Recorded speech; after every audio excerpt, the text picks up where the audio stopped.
going to do is we're going to start out with the Flickr Fixer effect. And let's just go and let's take a look at a shot that I have in here. And I'm just going to create a new composition, and we'll start with the simple one. We'll start with light flicker.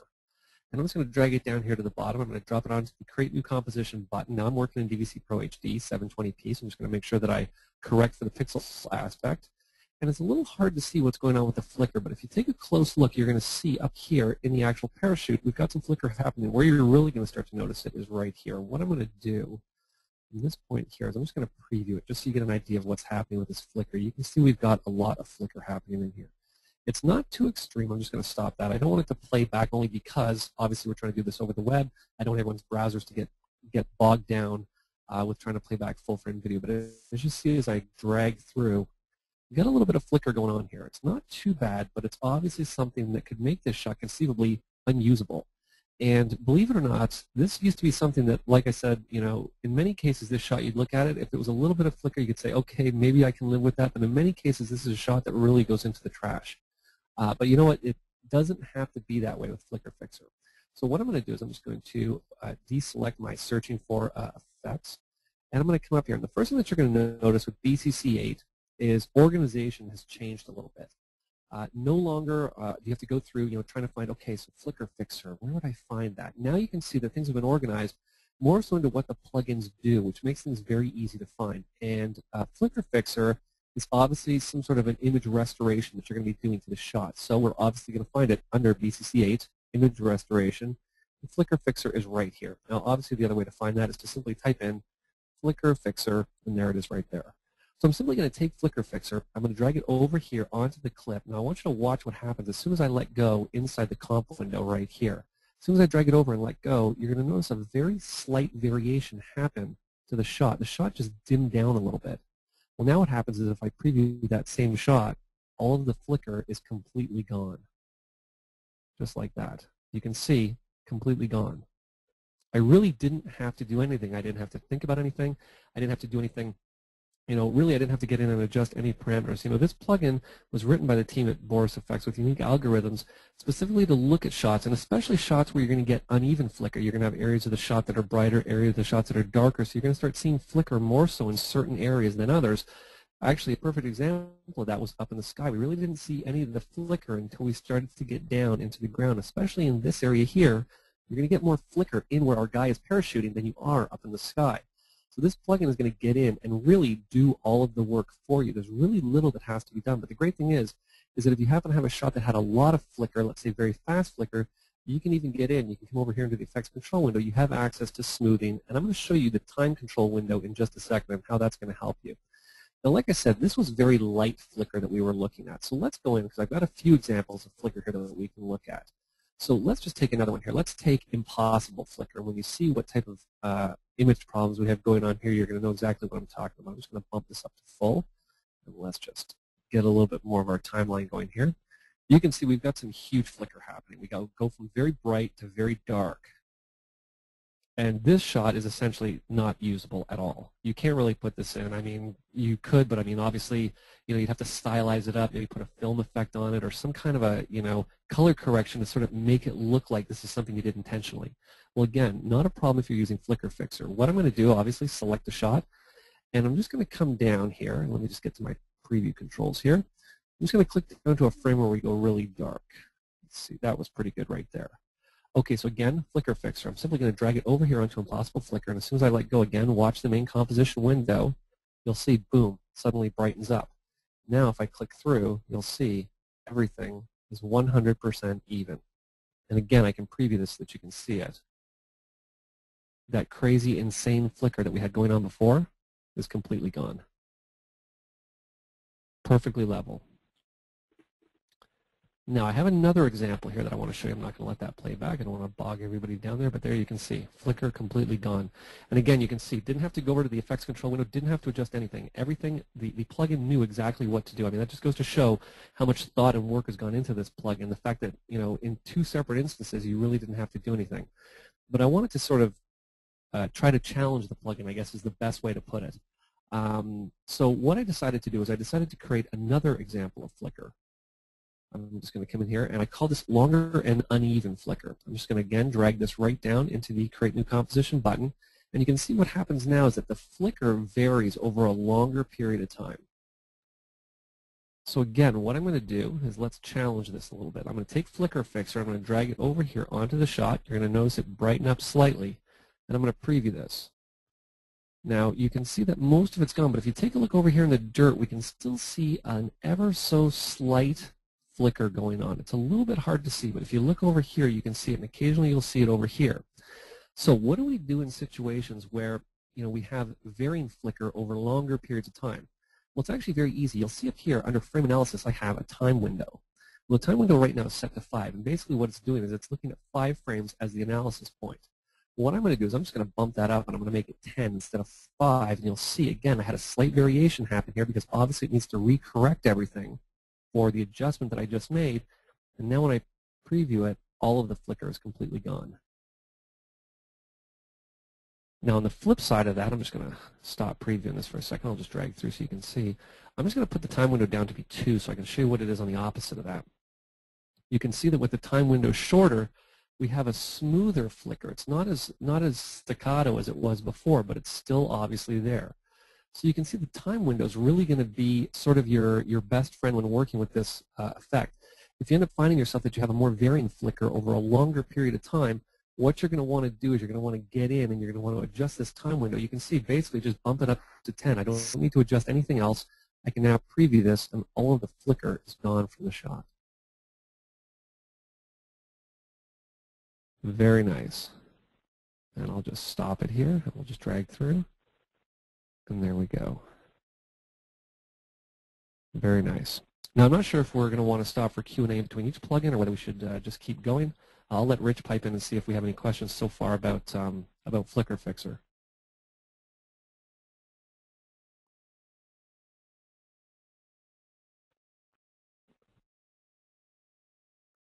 And since I don't hear anything, maybe that means we have no questions about Flickr Fixer. Yeah, Kevin, please just go straight through. We're not going to do questions during the webinar. Sounds good. Then I'm going to keep going through, and like I said, like Rich had said, any questions you have, punch them into the GoToWebinar window, and we'll get to all your questions and answers at the end, I guess, now. Okay, so let's keep moving through. So that's Flickr Fixer, an image restoration plugin, obviously new inside Boris Continuum Complete 8. So what I'm going to do is, just to keep things organized here, is I'm just going to close these sequences. We'll switch back to my project. I'll just delete them here. And the next one, for me, is a very exciting one, because as I always jokingly say, I'm kind of a color correction nerd. And for me, the next effect, or actually, I don't even know if I should call it an effect, because this one really is a tool. I mean, you saw Flickr Fixer. Yes, it's an effect, but it's more so a tool to fix things. Videoscope is the same thing. Now, Videoscope is something that we don't have access to inside of After Effects. And basically, for all you nonlinear editors out there, you know, Videoscope's your best friend, whether it's the waveform monitor, the vector scope. This is how you're going to get in, and you're going to tell exactly what is going on with your footage. So what I'm going to do is I've picked a shot here. I'm simply going to drag it down, drop it onto the Create New Composition button, so my composition takes on the same parameters as my clip. And there's a couple ways that you can work with this. And how I normally like to work with this is I like to apply the effects to an adjustment layer. So by adding a new adjustment layer, Command, Option, and Y on the Mac, Control, Alt, and Y for all you Windows users. We're going to create a new adjustment layer, and I'm going to come back up here, and I'm just going to type in Videoscope. Make sure I spell it correctly here. There we go. You can see located inside of BCC8 Color and Tone, we have Videoscope. I'm going to drag it over here onto my shot. You'll see immediately the scopes appear in my window, and basically they're ready to work with. Now, you can see that we have the layout. We have 4 scopes laid out on our screen. Now, you obviously have access to get in and change this based on how you want to work.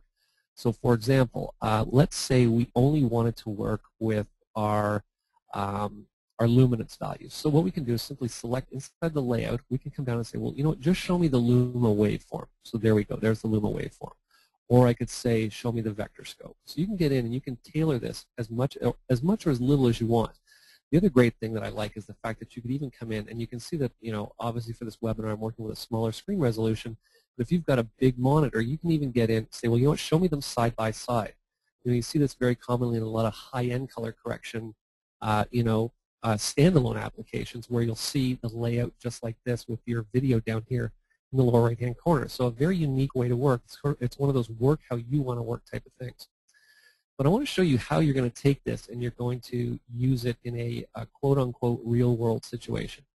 So let's do some color correction to my shot here. I'm just going to get my biking guy here, my BMXer onto the screen, just like that. And let's go, and I'm just going to switch this back, and let's just look at our vector scope for a second here. So let me switch this to the vector scope. And what we're going to do is, we're going to use this sort of in a sense how you would normally use it when working. So what I've sort of gotten into the habit is with the way that I work is now when I work in After Effects, I'll always be creating my composition, and at the top I'll always throw an adjustment layer on with Videoscope so that I can easily click it on and off. So I can just make sure that what I'm doing is within safe levels. Because one situation that you can get into, if you're not careful, is that you can get video editors, like myself, not that I would ever do this to someone, but you can get video editors that are sending you clips from Media Composer, Premiere Pro, Final Cut Pro X, that are already way outside of legal. Now, in a lot of cases, they may not even know this, because one thing that you've got to keep in mind is that many cameras, their white levels are set to 120 units. So they may be getting video, and if they're not checking it, they'll be passing it on to you. What happens is you do all your work, you send the files back, producer looks at it and says, what's going on? All your levels are out of whack. This shouldn't be like this. Well, guess what? This is a way that you can get in and first of all, check things to make sure that you're sending them back files the way that they should be sent back, but it's also a way to cover yourself so you can say, you know what, these files came to me like this, so I'm working with them and giving them back. So basically what I'm going to do is I'm going to choose another great plugin. Now this one was new to Boris Continuum Complete 7. I'm talking about three-way color grade. And I'm simply going to take that, I'm going to drag it down onto the lower layer. And let's just come over here. What I want to do here is I'll say it's sort of a common mistake that you'll see editors do when they're color correcting. And that is that this shot is not very saturated. So what I'm going to do is I'm just going to take the saturation, I'm going to just crank it way up. Okay? And you can see that in a lot of cases what happens is now I sort of stretch this way to the extreme. I'll just bring it back a little bit here, sort of what it would be as normal. Even that is quite a lot. Now let's just say hypothetically this shot came to us like this. And what I can even do is just bring this up a lot, bring this down a lot. And actually by bringing this up, you'll see that we're getting right to the edge of what is considered safe as far as colors go. Now obviously I've pushed this to the extreme, but this is sort of an example of something you might run into. Obviously ignore the fact that my shot is a little bit blown out. So what do you do when you run into a situation like this? Well, there's a couple things that you can do. Let me just undo that I just did. Let's talk about, in general, normally what I like to do is I like to actually go with the three-way color grade filter. And what I'll do is I'm just going to drag another one on here so we can show you exactly how you can get in and adjust this. Now, what I'm going to do for 1 second here is I'm just going to switch back because I just want to see what my Luma waveform is doing. You can see that my levels are just cranked right to the top, right to 100. And this is a great way to get in and basically say, okay, well, you know what? The whites are way too hot. So let's just bring everything down a bit. I know my blacks need to come down. So let's get in and let's just bring the blacks down a bit. Just like that. Nice. Okay? Now what I'm going to do is just bring the mids down just a little bit because I think they're pushing way too much. You can see we're starting to get a lot of detail back, and you can see what's going on in the middle of the scope. And now I can even just bring the whites down a lot. You can see that they're being clipped off. Now this was obviously a product of the shot that was given to me, but you can see now how you can get in and actually adjust this very easily and see what's going on. Now this was probably doing it with the luminance way. It's not the way that we wanted to do it. What I want to do is I want to do it the color way. So let me switch back. Again, I can just click on the adjustment layer, simply switch back to my vector scope, and you can see that we've got our color way stretching out almost on the edge of what would be considered legal. So how do we fix this? Well, there's two ways that we can fix this. What we're going to do is we're going to select our layer down here, obviously select three-way color grade, and we can adjust the saturation. Simply just back off on the saturation. You'll see as I start to do that, obviously things are starting to get pulled back from the edge of video safe. Now the other way that you can do this, which is another great way, is with another Boris Continuum Complete effect, and I'm looking for safe colors. I'm going to drag safe color right underneath three-way color grade, because remember that effect is just there to create our look here. And what we can do now is I'm going to set the saturation limit to be 100 so that there's really, actually, you know what, let's do this first. Let me just crank it right down so you can see what's going on. With the saturation limit cranked way down, you can see that our levels have been clamped. Now the only problem with clamping our levels like this is that you're going to lose detail inside the colors. And you can actually see what color this is right here. It's the reds and sort of the yellows. You can see reds and yellows. That's really getting clamped. Now, the other thing that I should point out is inside of the Videoscope effect, if you have your color scheme set to white, you really have to go, okay, I see. It's sort of the reds and the yellows that are getting, that done. Whereas, is that if you leave the color scheme on, you actually get a visual representation of what colors you're going to be working with or what colors need to be adjusted. Now, here's why I love this Safe Colors effect. Let's just come back to the clip here for a second. You can see that I started the saturation limit, I just cranked it way down to 46. Let's set it to something a little bit more reasonable. Let's say 75. Now, you can see that we still have some clamping going on here. But what we're going to do is we're just going to back off on the effect on the saturation roll-off start. So it's a smoother move to be legal. Now, you can see that really, other than having Videoscope with me, there's no way, obviously besides the fact that I'm looking at the shot, there's no way for me to tell as far as what's going on with luminance values and chrominance values with the shot. But if you get into the habit of putting this Videoscope effect on top of literally everything you do, in most cases, it's just a quick click. Now, the other thing that's really good is I'm just going to set this shot back to normal, what we'll call quote-unquote normal. I'll just remove Safe Colors here. Is that if I was to color correct things the normal way, I would basically select my clip again, three-way color grade, sort of a compositor's best friend or a color correction geek like myself's best friend. And now what we can do is switch this back to Luma Waveform. And I always like to get in and just do a little bit of quick color correction. Everyone likes to get in and crank the saturation way up, where I don't like to do that. What I like to do is to look at this shot. I like to crush the blacks a little bit. See, there's not too much blacks. Most of the blacks are in here. I'm going to bring the mids down ever so slightly. And I'm going to bring the whites up a little bit, just like that. And you can see that by doing that, what I'm going to do is just turn my adjustment layer off here. I'm going to zoom back a little bit. Let's come actually back earlier in the shot. And what we had before was that, a little bit washed out. It was now given a lot of detail back and a lot of color back into this shot, really using three-way color grade. And in a matter of about 2 or 3 steps, you can take what was a little bit washed out and really give it a nice colored look and not have to get in and crank the saturation up, which is like what I don't want to say, I don't want to classify, most people, but I've seen a lot of editors do that. They just go in, they want to adjust the color, they crank the saturation up. You don't need to do that. Use three-way color grade and use your color wheels. It's a very handy tool to have. So that's sort of my little tangent we went off on three-way color grade there, but that's okay. And that's basically Videoscopes. Like I said, you're always going to keep it on top, turn it on, turn it off as you need it.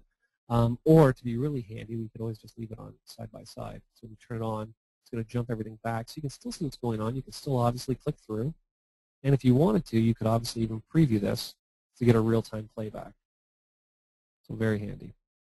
Okay, so let us move on here. I'm just going to come back to my projects. Okay, another great new effect is wildcards. Now, wildcards is not called wildcards 3D, but it should basically be called wildcards 3D. Because basically it's another one of the effects that you have complete access to in 3D space inside of Adobe's After Effects. So let me just delete this clip here, because obviously when I give you guys this project, I want you to create new sequences and start to work with this. And I'm going to drop down wildcards. Now, I don't have anything started with this, because what I want to do is I'm just going to throw a clip in, and we're going to start working with wildcards a little bit so you can see how it works and see how you're going to work with it inside After Effects. So I'm just basically going to take my clip, another clip from Digital Juice's Video Tracks HD. I'm just going to drag it down to the Create New Composition button, and there is my motorcycle. And it's just going through here and looking pretty good. And what we're going to do is we're going to type in wildcards. You can see it's located inside of BCC8 particles, and you're going to see why it's located inside BCC8 particles in just a second. So I'm going to drag wildcards over here onto the shot, and as soon as I do, you're going to see now that I have, let's see, what is that? That's 5 by 5, I think. So there's 25 instances of this shot. Now, what's great about this effect, and something that was added as the beta process went on, is that obviously right now, like I said, we have 25 instances of this effect. But what you can do if you wanted to is we can actually come over to cards. I'm going to drop down cards. Well, remember, we don't need to use the whole images. We could actually use the image in parts. So it's almost like a video wall that you've essentially created inside of After Effects. And you can also get in and do things like Adjust obviously the master scale of each one of the cards. You can adjust the X and Y values separately.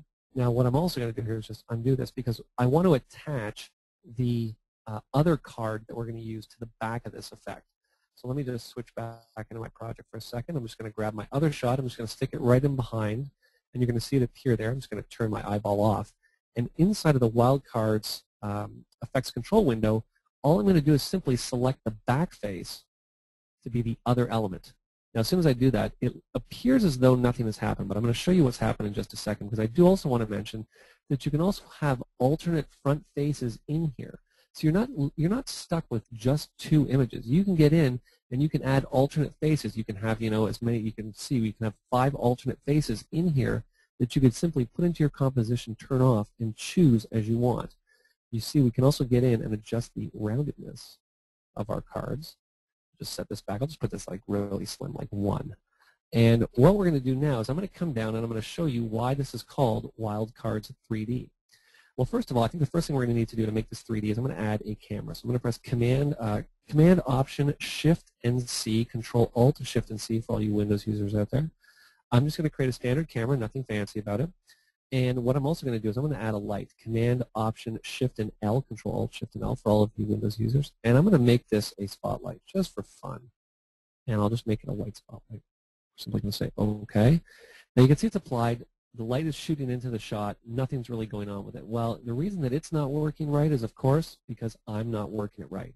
And you'll see that inside the wildcards effect, right up here at the top, much like in many Boris Effects plugins, first thing you should always look for, does it support the comp lights? Does it support built-in lights?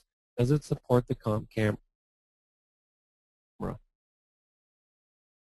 in this case, we want to use both the comp lights, you'll see right there just like that, and I want to use the comp camera. Now, one thing I'm also going to do, I'm just going to turn comp lights off for 1 second just so I can see what's going on, because I want to actually create a rig here to have my camera rotate around these cards once I animate them. So basically, I'm just going to select the camera. Now, this is unique to CS 5.5. I'm going to come down to camera, and I'm going to say create orbit null. Now, I can basically take this element. I can just rotate it around the cards, just like that, and you'll see there's my other image on the other side of the cards. Now, of course, obviously, if I add my light into the mix, let's come back to my layer. Let's add the comp light to the mix. We're going to rotate this again. Keep in mind that when I get around to the back, we're going to get a little bit of illumination, but not too much, because the light is obviously pointing at the front of my cards. Now, I just threw the light in there just so that you could see how the light would interact with wildcards. I'm just going to turn it off for right now. And let's just come back into our effect here, because I want to show you some other things that you can do with wildcards. I'm just going to turn off Use Comp Lights.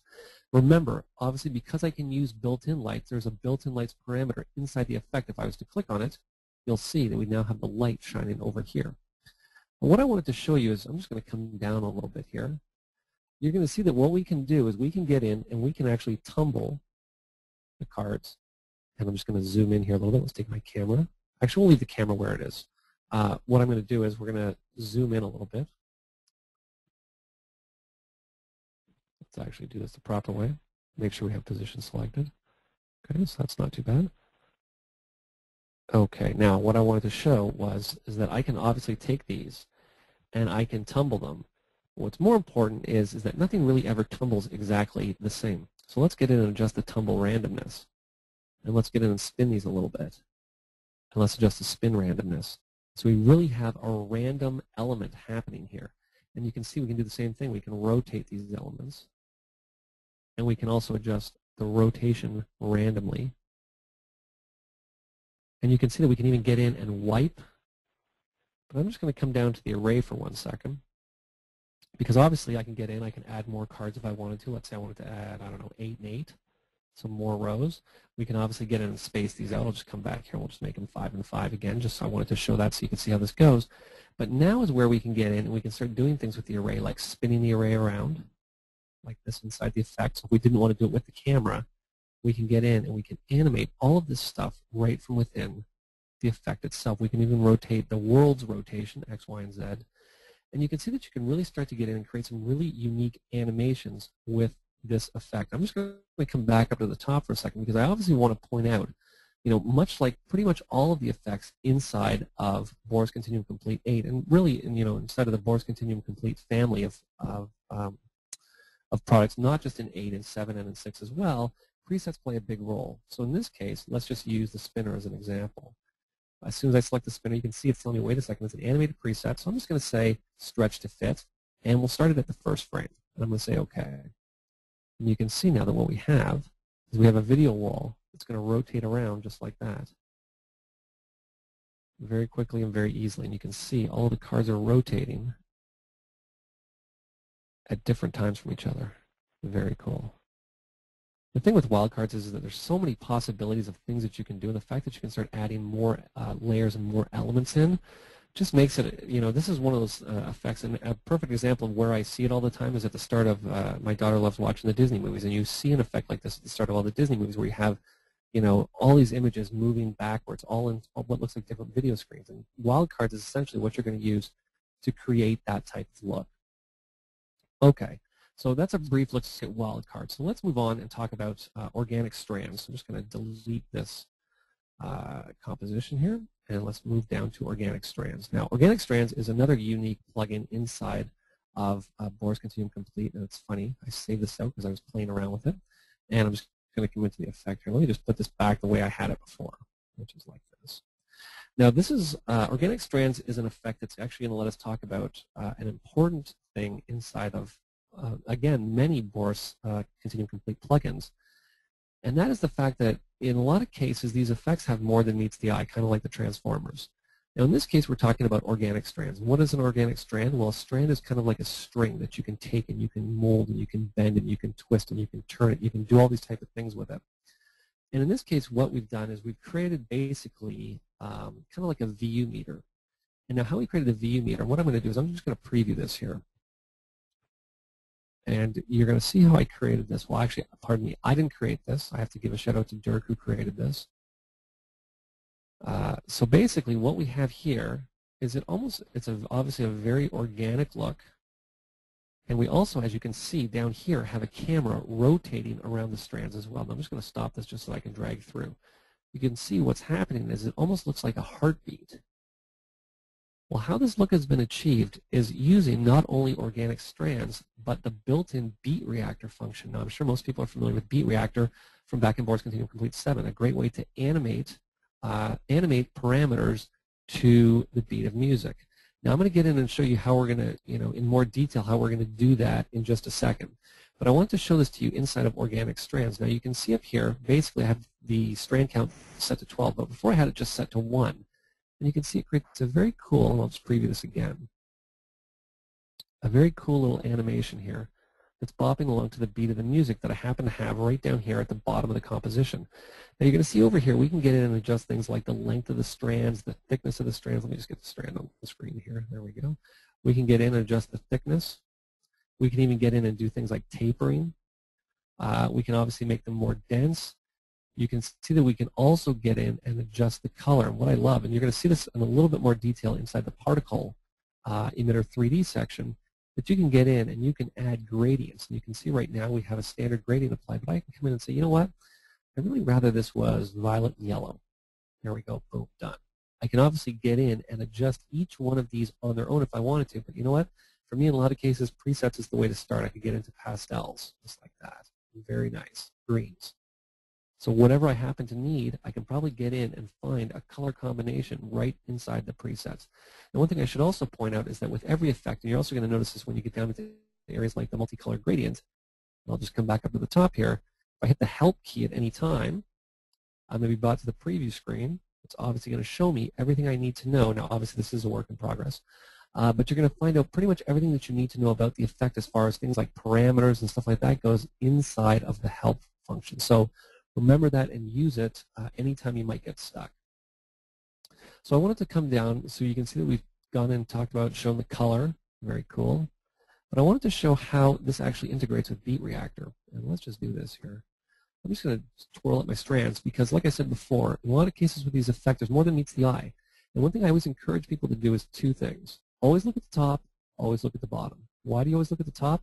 You want to look for use comp lights, use comp camera, and you want to look at the bottom to find things like Beat Reactor, which is right here. What you might also find at the bottom is Pixel Chooser, Motion Tracker, and a couple others that you'll find at the bottom. But Beat Reactor, you can see right here at the bottom. I can twirl Beat Reactor down, and you can see that basically I've just told Beat Reactor here to use the host layer. The host sound is obviously the looping music bed. You can see that if I came down here, I can say, okay, well, show me what is going on with Beat Reactor. And there's Beat Reactor right there. And as I drag through, this actually updates in real time. I don't even need to preview it. That's the great thing with Beat Reactor. You can do it by simply dragging through, and you can see that inside here, this is really what is being looked at. Now, if I wanted to get in and alter this animation, it's a simple matter of just dragging over here. And you can see that as I drag, the effect actually updates itself. So I could say, you know what, let's just look at this instead. Guess what I've just done? I've just changed this animation now to be very different than what it was before. All that with one little drag inside of Beat Reactor. Now the cool thing is, and I'm going to show this to you inside of Film Glow, you'll see that right here, normally the way that the Beat Reactor works is you can take the Beat Reactor parameters and apply them to whatever you want. But because this is integrated with the actual effect itself, you can see that right here I have a whole bunch of parameters that in most cases are the ones that you're going to want to apply Beat Reactor to.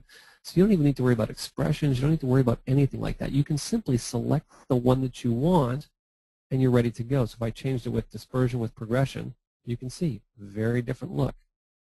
Now it looks more like a VU spectrum there. You can see very cool.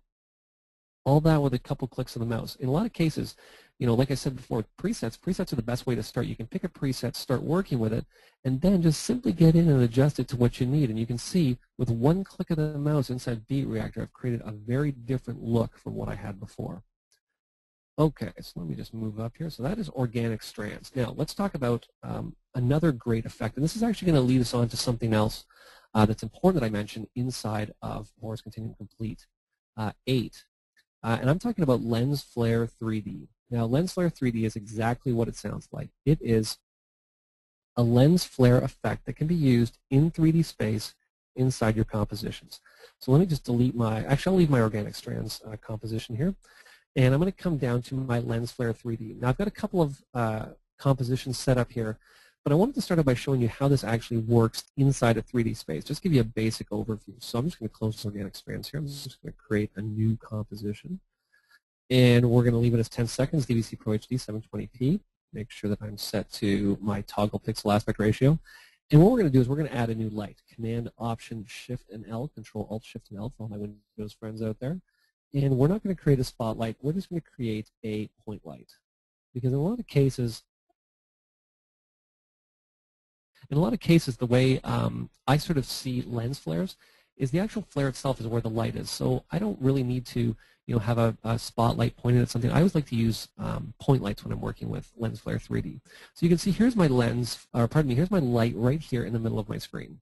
What I'm going to do now is I'm simply going to press Command, Option, and Y, Control, Alt, and Y for all my Windows friends out there. And we're going to create a new adjustment layer. And this is where we're going to apply Lens Flare 3D to. Now, before I obviously apply it, I want to press Command, Option, Shift, and C, Control, Alt, Shift, and C for all my Windows friends to create a new camera. And what we're going to do is with our adjustment layer selected, I'm going to come over here. We're going to type in Lens Flare 3D. Now, this is what brings up the important thing. What I should actually do is close this for a second. Lens Flare 3D can obviously be found under Lights. Lens Flare 3D right here. Except we have a bit of a problem. We've lost a couple of effects that we've had before. Well, we haven't really lost them. What's basically happened is that they really now have become obsolete with the inclusion of Lens Flare 3D. But obviously the team at Boris Effects knows that you're going to be working with legacy projects. You're going to obviously, a client comes back to you from a year ago, they need to update something. You use Lens Flare in that project. So you're still going to need to render that out because obviously Lens Flare 3D is a brand new product. But don't worry. Now, inside of a new category called VCC8 Obsolete, you're going to be able to find all of those effects that are now not needed anymore because other effects do the job that they do. And you can see, obviously, in here, Lens Flare and Lens Flare Advanced are two of those effects. So if you ever need to get in and find those because maybe you like them, maybe you still want to work with them, that's how you can get in. You can find them quickly and easily. But let's get back to lights here. So I want to come down to Lens Flare 3D. I'm going to apply that to my adjustment layer. And as soon as I apply it, you're going to see the lens flare appear on the screen. I'll just make sure my quality is set to full. First thing I obviously want to do, check the top and bottom. Use comp camera. Down here at the bottom, you can see I have motion tracker capability, and of course I have beat reactor. But in this case, I'm not going to be using either of those. What I'm going to do is just navigate my way up here. And of course, I'm going to say, first of all, use the comp camera. Okay, nothing happens. That's because right now, you can see my light is actually right here. And I'm going to position my light over here. What I'm going to do is with my adjustment layer selected, I'm going to come up to my light source. And you can see right now the light source is set to built-in. Well, all I'm going to do is switch that over to comp. And as soon as I do, the lens flare snaps to where that light is. Well, guess what? Now I can simply adjust the position of that light, left and right. Let's try it. Let's make sure I get my stage left and stage right thing right here. Let's do it to the right. Let's do it to the left. Let's do it down. There we go. Let's do it up. But most importantly, let's do it forwards and backwards. We got that. So now basically, if I add a camera rig and I start rotating my camera rig, the lens flare is going to rotate with it. So now you can start adding lens flares into your compositions, position them where you want, add a camera, and when that camera starts moving, those lens flares are going to move along with it. Now, I wanted to show that to you just to show you how you can attach lens flares to lights inside of After Effects. I'm just going to delete this composition because I wanted to show you a couple other interesting things that you can do with Lens Flare 3D that, to be perfectly honest, surprised me when I saw it. So I'm going to go for the standard lens flare usage. And you can see we have a shot here from Digital Juice's Video Tracks HD. And it's a very subtle shot. It's actually a time lapse. And what happens here, you can see, is the sun. Let me just actually bump the size down of it here to half. The sun basically moves from about here over about this way. Actually, let me do that again. The sun actually starts over here and moves this way to the right. So what I'm going to do is I'm going to apply the Lens Flare 3D effect. So I'm simply going to grab Lens Flare 3D. I'm going to attach it to this element. I'm going to come up, I'm going to drop down my presets. You can see we have a whole bunch of presets in here. But the one that I'm going to pick is Chroma Hoop. There we go. And why I'm picking Chroma Hoop, and you're going to see why in just a second, because I really already have my light source. If I wanted to turn the flare on, I could turn the flare on. There it is there. And what I would probably do is I would just get its intensity down. I'd probably make the intensity about 30. Even that's not too bad. You know, you can even see once we position it here, that's not even looking too bad just like that. What we can even do is come in and you'll see, do we have anything else on here? Nope, just Chroma Hoop. I think what I'm going to do is just bring my Chroma Hoop's intensity up a little bit. Now this is what I wanted to show you because in this shot, what a lot of people like to do is, I'll say, cheat it. And what I mean by that is I'm going to come back up here. Let me just make sure I'm, okay, perfect. Light source right here. We want the built-in light, which is what we're working with. And I'm going to add a keyframe for position X and Y right there. Now the only issue that I have here is that this flare is going to go behind these trees. Now in most cases, not a big problem if you're working with flares inside of After Effects, you know, with an element like, let's say, text, because I could basically, you know, type in some text and say, okay, I want to have this layer, whichever layer I have mapped, obscure the flare. Now, in this case, it's a little bit different. What we're going to do is we're just going to select the layer that we're working on, and I'm going to say I want the obscure type to be RGB. Now, a better way for me to show this to you is if I come over here, and you can see that as I drag where the point of the flare is onto something that has RGB values instead of just white, like it is over here, the flare disappears. Well, guess what? This is now an easy way to get super realism with your work. I can bring this back here. I'm going to drag the lens flare over this way because really the flare is about there. And what's going to happen is as the flare moves, once it gets over to those trees, let me just drag down a little bit here just so we can get to a point where it starts to disappear a little bit. Probably when I hit about there. Okay, there we go, perfect. You can see the flare starts to disappear.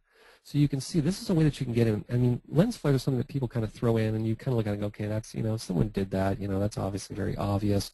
But using the little things in here, like, you know, the obscure map layer and the obscure type, this is a way that you can get in and add realism to your shots that you really didn't have access to before. And it's a very, very small thing, but a very handy thing to have access to. So let's take things sort of on the complete opposite direction. Let's get in and create something that's exceptionally stylized. And I like to call it a light wall. Now, the light wall is something that you see in a music video where you see someone dancing in front of all these flashing lights. And it's actually something very easy to create with a Lens Flare 3D, and I'm going to show you what I mean. Let me just come back to my project here. and I have my music video lighting. Now, as you can see, basically all this is one composition, and the composition has 9 lights in it. And basically, you can't see any of these lights. But I know the lights are obviously there. And what I've done is I've gone in and I've changed up the color of these lights. You'll see that I'll hit Command, Shift, and Y, Control, Shift, and Y for all of you Windows users. You can see the color of that one is blue. And I'll just select the next one. You can see it's a little bit of an aqua color. You can take my word for it that I've gone through and changed up all the colors because I don't need to show you every light.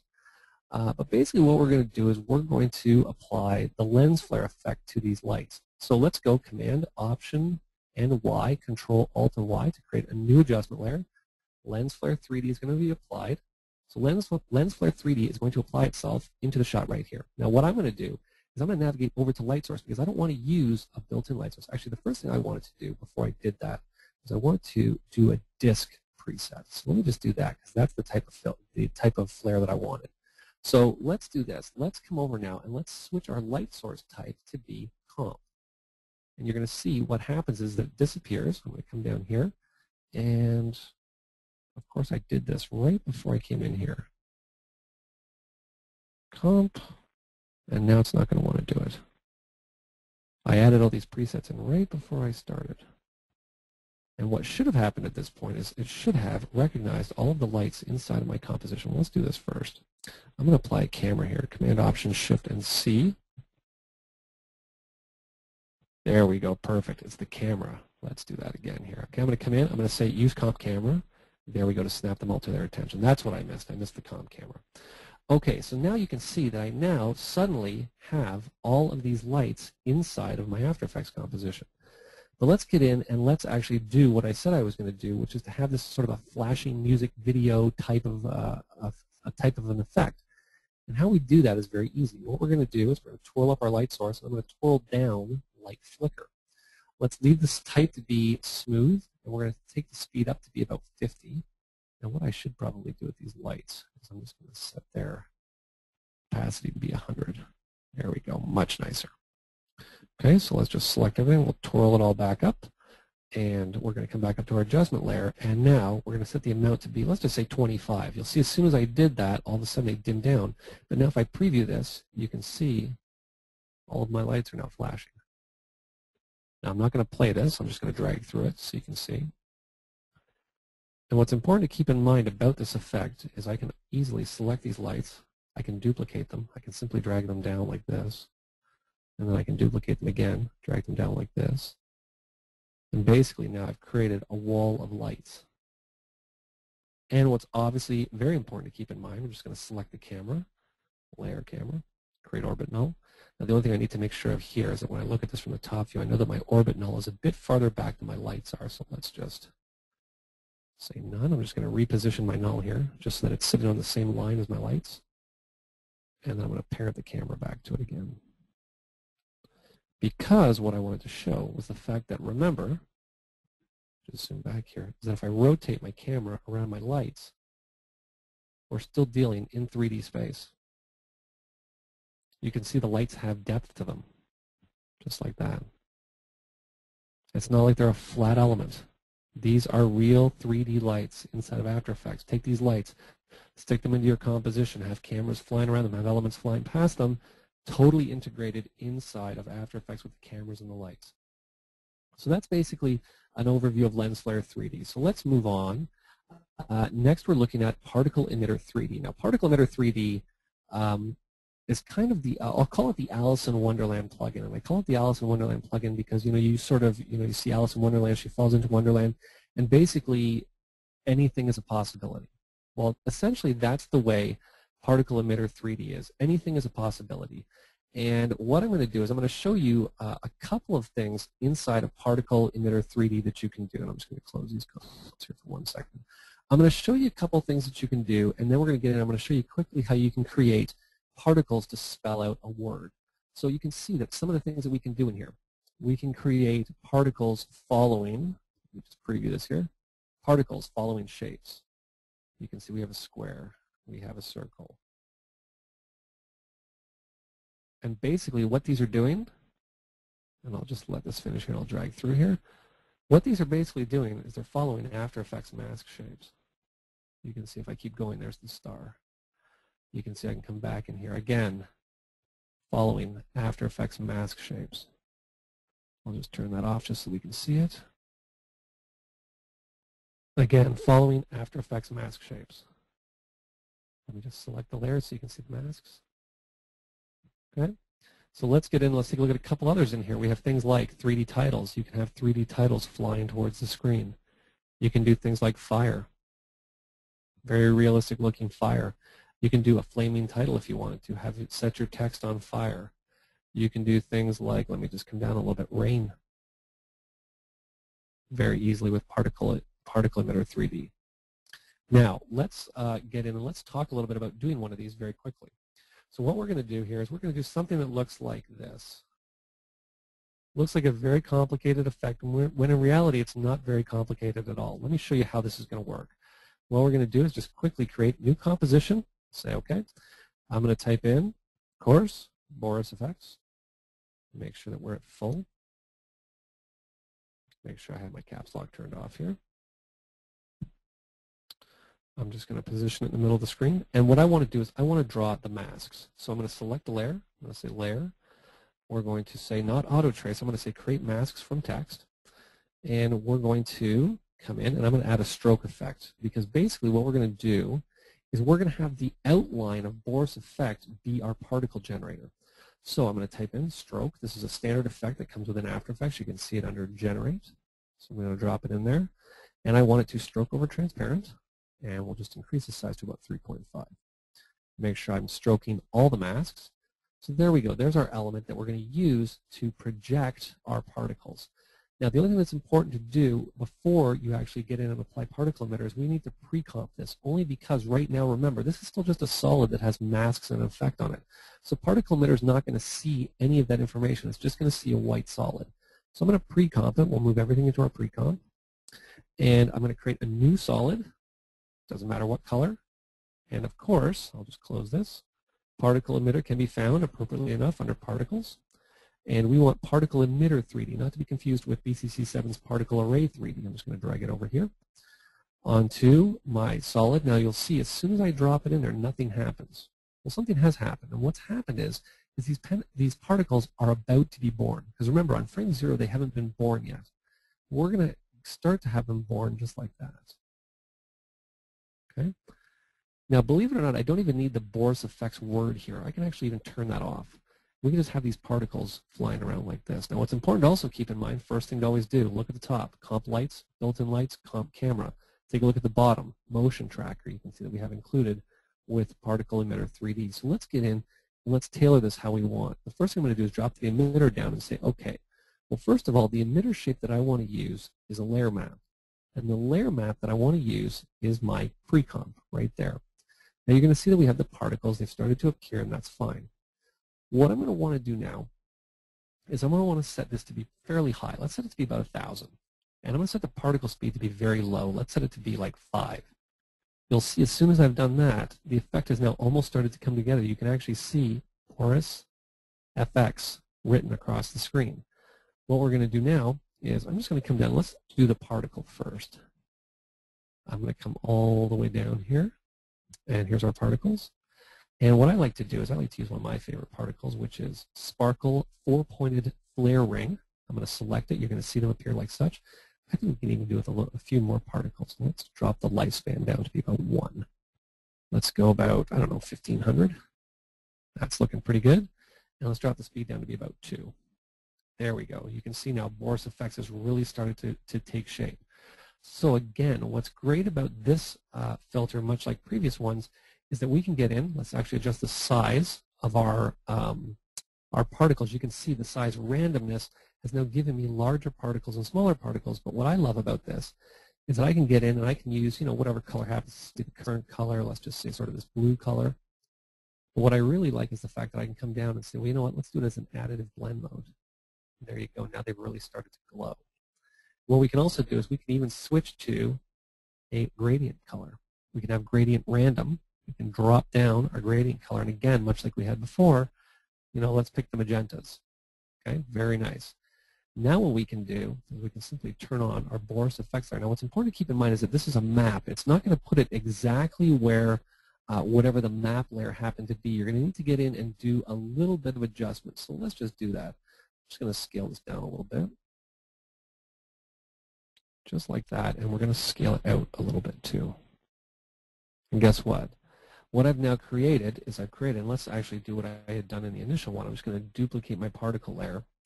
And we're going to do this as an alpha matte. So basically, the particles are cutting out Boris Effects. Then I'm going to add those particles back in. And basically, in a span of about 5 minutes, I've just created a very cool particle effect with text inside of After Effects. I can preview this here. You can see the particles come to life and then start to shimmer, and then certain ones will disappear and new ones will be created. Very nice. And again, what's obviously important to keep in mind, again, totally 3D space.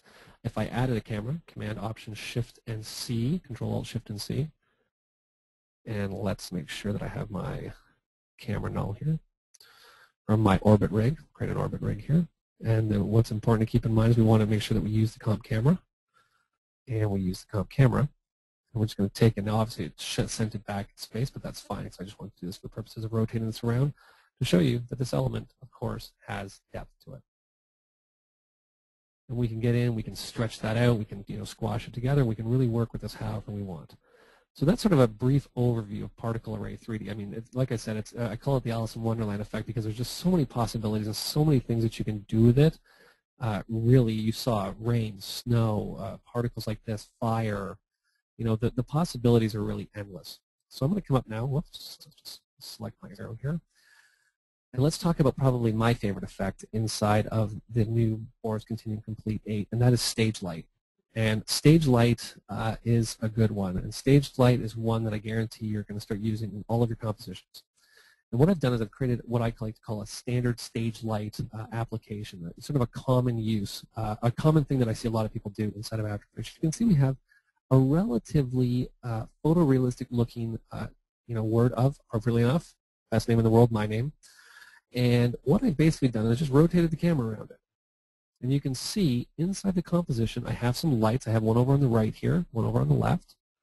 And you can see it just spins around. The light at the back's not shooting too much light. The only problem is that as great as this looks, I really need to see those lights because I can't see them now. And essentially this was an effect that you really had to do inside of a compositing application, or pardon me, inside of a 3D application. Because really there was no way to show volumetric lighting inside of After Effects. But guess what? There is now. We can now, using Stage Light, quickly and easily apply volumetric lighting to this scene. And I'm going to show you how simple it is to do. I'm simply going to press Command and Y on the Mac, Control and Y on Windows. I'm going to create a solid, doesn't matter what color it is. And Stage Light is appropriately enough found under Lights. And it's right here at the bottom, of course. Save the best for last, Stage Light.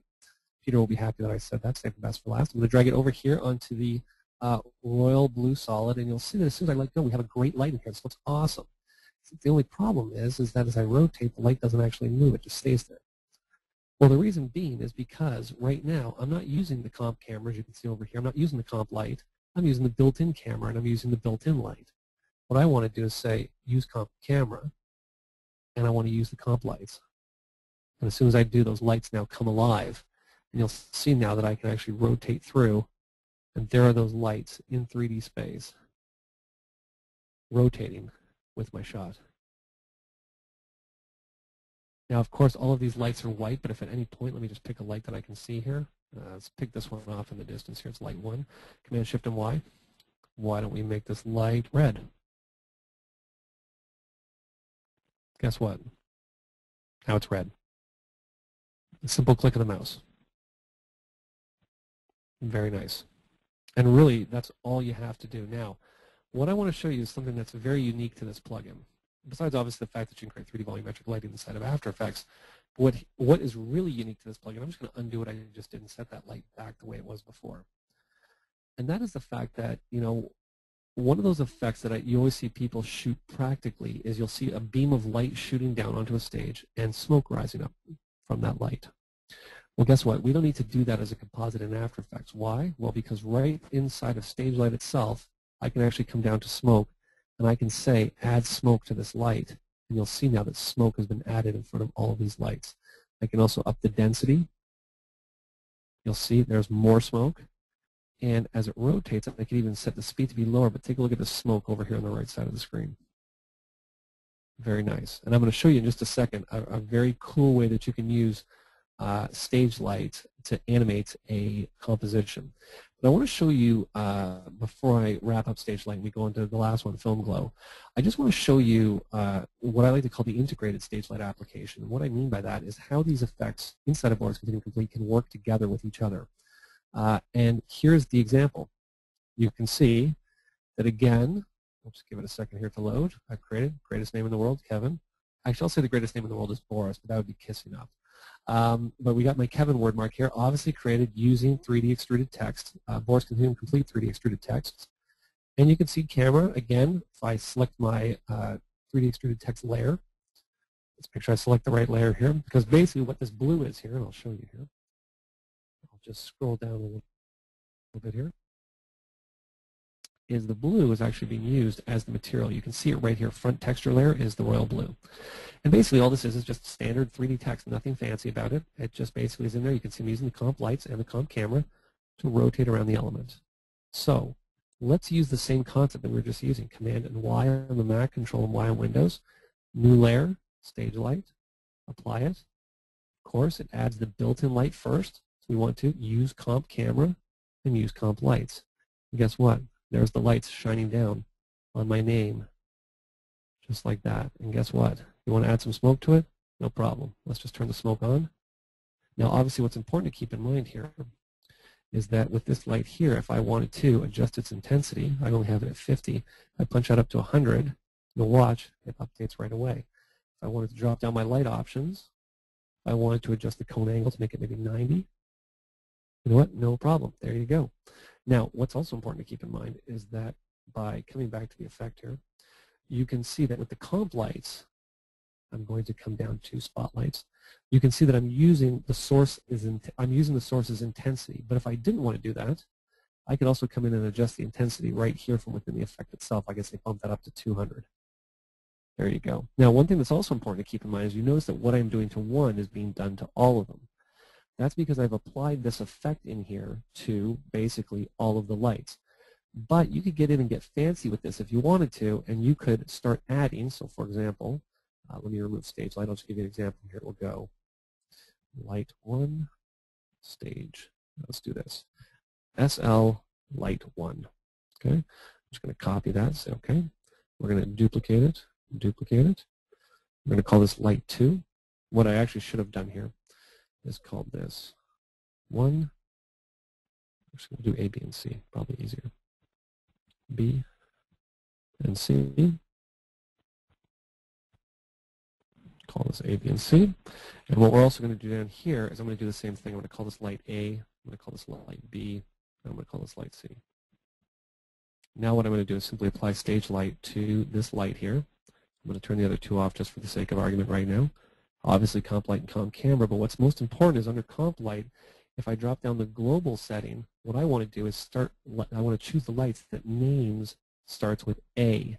You're going to see the other lights turn off, and just that one light is here. This is how you can get in and have control over a light. So if you have 10 lights in your composition, you want to have control over 10 individual lights, you can start adding layers in and control them just like that. Obviously, I could do the same thing here. I could just copy stage light, paste it onto B, switch this from A to B, and the B light will appear once I come back here. There we go. And do the same thing here. Let's go to C, paste. Name starts with C.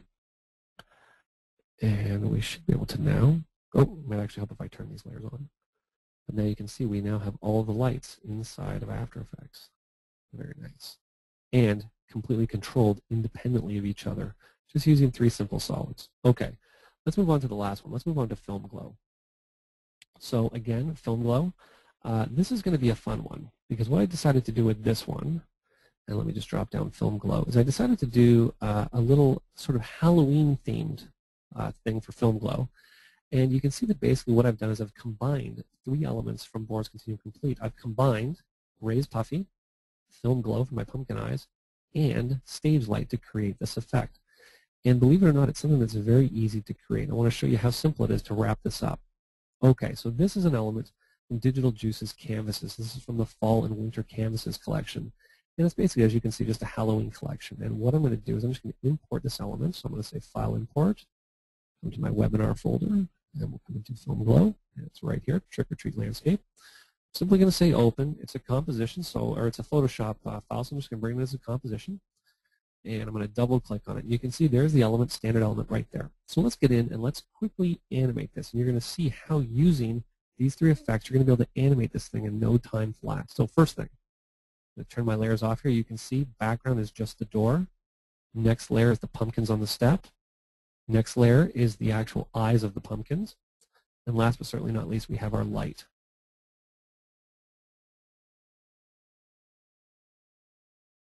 So what we want to do first is let's do our Raise Puffy. So I'm just going to type in Raise Puffy. I'm going to drag Raise Puffy to the background. And I'm going to turn the other layers off here. And basically all I'm going to do with Raise Puffy is set the light source to be the door. I'll just zoom in here so we can see what we're doing. And what I'm going to do is I'm not going to use the colorize, the gradient that I have here. I'm just going to use the image's color. And I'm going to bump the intensity down to about 75. Let's just stick our rays way out. Very nice.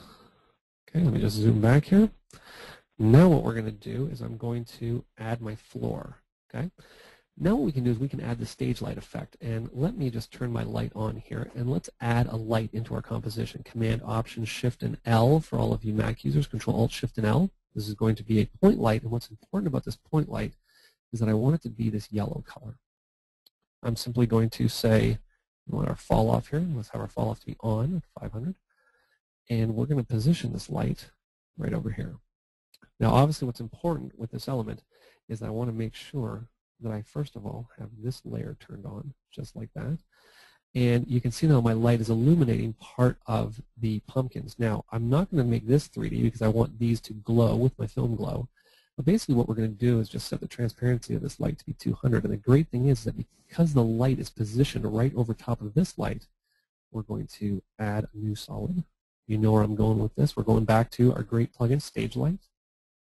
I'm going to say BCC Stage Light. Drag it right onto my solid. Obviously, we don't want the built-in light. I want to use the comp light, just like that. And believe it or not, if I deselect it and I zoom in here, you can see there's the light right there. And the cool thing is that I can even adjust its intensity a little bit more, 250 maybe. That actually looks like the element inside the light. And you can see that basically with two quick effects, we've now created a very realistic looking effect here. If I turn these off, that's what it looked like before, and that's what it looks like now. And the great thing is that with the light, because stage light is controlling, or stage light is letting the light do all of the control, what we can do is just drop our light down. And of course, we can adjust the fall-off distance if we wanted to see more of this pumpkin or less of this pumpkin, but that's okay. And the kicker that I really love is the fact that I can come up and I can add some smoke in here. We'll bump the density up to be about 80. And let's actually bring that up a little bit more. Whoops, 8. 80 is a bit better. There we go. So now we have a dank, dark, house that we're going to be climbing up the stairs to go trick-or-treating. But, of course, we're not done. Why? Because we're talking about film glow. So let's do the film glow effect. Now, what we're going to do here is I just want to make sure I got the right layer here, which I do perfect. I'm going to turn everything else off except this layer. And we're, of course, going to add a new adjustment layer, Command, Option, and Y. And we're going to put our adjustment layer right over top of our trick-or-treat with our lights. And I'm going to type in film glow. Now, one thing I should show you first, make sure I type this out properly. Before I do it, I want to talk about what makes film glow unique. So I'll just take film glow, drag it onto the adjustment layer. And you can see there's our glow. But I want to come back just for one quick second. And I just want to import an element. Actually, I'll just take an element from something I already used. We'll take it from, even Flickr Fixer is fine. Actually, no, you know what? Let's do Lens Flare 3D. Because I already have this great element here from Digital Juice. Now, what we're normally accustomed to with glow effects, and I'm just going to type in the standard glow. And I'm going to come down here. And you can see that I still have my BCC glow inside of obsolete, but I'm just going to take the standard After Effects glow. I'm going to drag and drop it over here onto the shot. You're going to notice that what happens is that really the brights are what glows in this. And in a lot of cases, trying to get an even, good-looking glow can be a little bit of a job to get it done. But you know what? Film Glow is here to help you. Film Glow is a very great and very simple effect. So I'm just going to type in Film Glow. I'm going to grab this over here, drag it onto my shot, and you'll see that as soon as I let go, we now have a glow over top of everything. And what I'm going to do is just bring the radius down a little bit. You can see that this now just looks like an overexposed camera. Very different from what it looked like before. Let me actually just take the regular glow, and I'm going to drop it on here. Glow. And let me just come up here. So you can see that's what we had before. And that's what we have now. A very, very different look and a very good way to get an even glow over top of everything. But let's go back to the shot that I was working on now. So let's come back here and we'll just hit F3 to get out of our window here. I can just delete that comp. And here's our trick or treat. So again, we're going to come to Film Glow, which I actually already applied. But here's what we're going to do with Film Glow. What we're going to do is set this the way that we want. So let me just bring the radius down a little bit. Zoom in so I can see what I'm doing here. And let's bring the intensity up a little bit.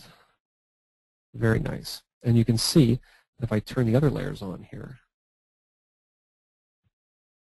let me just zoom back. It creates a very realistic looking glow. Now the only thing to obviously keep in mind is that the glow is actually glowing everything. So what I would do in this case is I'd actually pre-comp these together. So it's only glowing the eyes of the pumpkin. And take a look at how that pumpkin's eyes are glowing. Very nice. But let's animate this now. So what we're going to do, I'm just going to undo what I just did. I'll just turn off all my other layers here. Just turn on the ones that I want. And of course, like I told you before, always look at the top, always look at the bottom. In this case, no camera or no light information necessary, but what is necessary here is Beat Reactor. And what I'm going to do here is just quickly switch back. I believe I have a music track in here. Let's just see here. If I don't, I'm going to get one in here. Let's come into my webinar folder, and I believe I had, there we go, Cubist Reggae. And there's my Cubist Reggae. I'm just going to drag that right in here, and I'm going to drop it in there. What we're going to do is navigate back to our adjustment layer. And of course, we're going to come right down here to enable Beat Reactor. Now, as soon as I turn Beat Reactor on, first thing I'm going to say is, okay, Beat Reactor, we want to pick a host layer. It's obviously our Cubist Reggae. Now, the great thing is that with the music, it really doesn't matter what music track I use, because basically I'm just going for a flash of light inside of the pumpkin. So you can see it's showing me Beat Reactor. What we're going to do is we're going to come down to apply parameter A, and I'm going to apply it to the threshold. Now, as soon as I say apply to the threshold, all of the controls appear on the screen, and I'm just going to pick some of the controls over, let's say, here. And I'm going to show you how we're going to change this up in just a second. So we're going to choose this, and what I'm going to do now is just tell the effect that basically inside of option A, the minimum that I want value is 20, and the maximum value that I want is 50. And you'll see now that if I turn the Beat Reactor graph off, and I'll zoom in here and I'll preview this, you can see that Beat Reactor is looking at that music track to animate these eyes. And I'll just let this preview a little bit here, and then I'll play it, and you can see what it's, well, I'll drag through it so you can see what it's going to look like. I'm not going to play it because obviously don't want to crash GoToWebinar, but now you can see if I drag through, we now have a flash going on. Very cool. Now, here's the thing. What if I only wanted to, well, here's the thing. Because these candles are two different candles, I'm going to want to double this up because I don't want to have the same animation doing this. Although if I turn this back on now, you'll see. Let me just turn all my layers on here. And I'm going to pre-comp these together so you can see what they look like. And now I can preview this, and I'll actually preview it at half res here, just so it'll preview a bit quicker. You can see now that my pumpkin's eyes are going to be flashing, and my smoke is going to be moving. And if I animated my raised puffy moving, we basically took what was a static image and we gave it real life.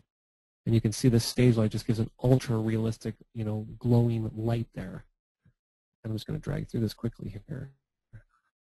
What I was going to say is that if I undo what I just did, let's undo my pre-comp, is that if I wanted to change this up a little bit, it's very easy to do. What if I wanted to have these do different things? No problem. what we're going to do is just quickly mask out our adjustment layer on one pumpkin. Okay. Now I'm going to duplicate that layer. We're going to select our mask. We're going to take it and we're going to drag it over here onto the other element. And now what I'm going to do is inside Beat Reactor, I'm basically going to say, show me the graph. Let's come down a little bit here. And it should show me the element here. Show graph, yes. What it should do now is it should show, let's say film glow here. What we can even do is just turn Beat Reactor off and on again to see if we can get it to do what we want it to do here. Channels mix, show graph, yes. Doesn't seem to want to do it. Might just be the end of the day. Actually, let's do this. Let's turn this off to be unused. That's the end of the day. It might not want to work. But basically what I would do is that once this is turned on, I'd say use glow threshold. And instead of it being this area over here that I would have had marked, you can see sample corner 1, sample corner 2. What I'm going to do is just drag the sample corner over here like such. I don't even need the actual Beat Reactor itself to do it. And basically what I'm doing is mapping a different part of the soundtrack. And now what we can do is basically just take these together. I'm going to pre-comp these, say OK, turn the other layers on. And now what's going to happen is that these pumpkins are going to illuminate themselves different from each other. And I'll just preview this here. Now,